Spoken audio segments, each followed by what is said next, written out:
She never thought of her life as remarkable, only a string of quiet hours sewn together by routine.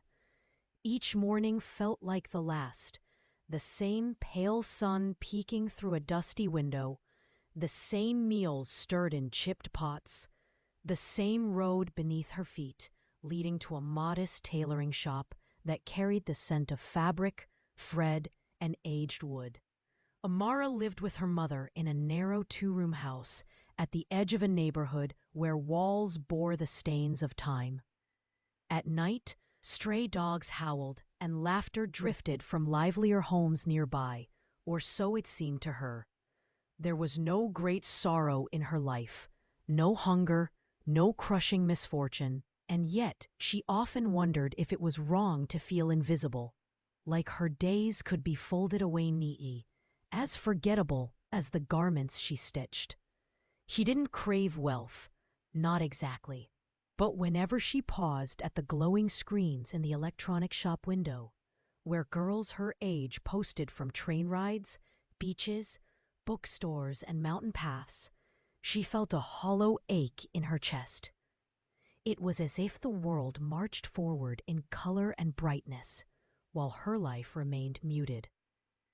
In dreams, she sometimes walked in their place, on streets where no one knew her, daring enough to do something different, loud enough that the world might notice her. Just once.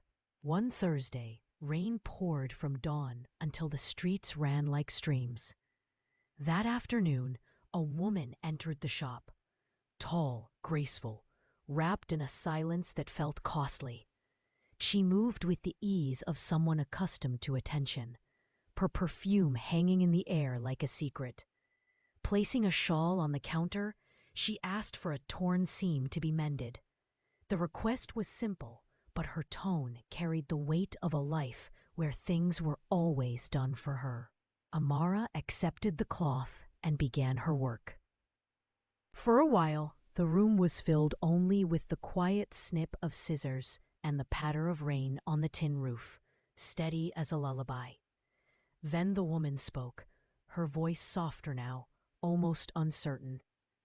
"This place smells like my grandmother's room," she said. "She raised me in a house like this, before life changed." Amara looked up, surprised. "I used to sit beside her while she sewed," the woman went on, her gaze far away. "Her hands were like yours, gentle, patient, kind. I hated how slow the days felt. I promised myself I'd grow up, leave, and never return." She stopped, smiling with a kind of sadness. "But now, all I want is one of those afternoons again. Tea in clay cups, a room filled with rain and old cloth, someone humming a tune in the next room." The words lingered, and in the silence that followed, something inside Amara shifted, as if a hidden thread had been tugged.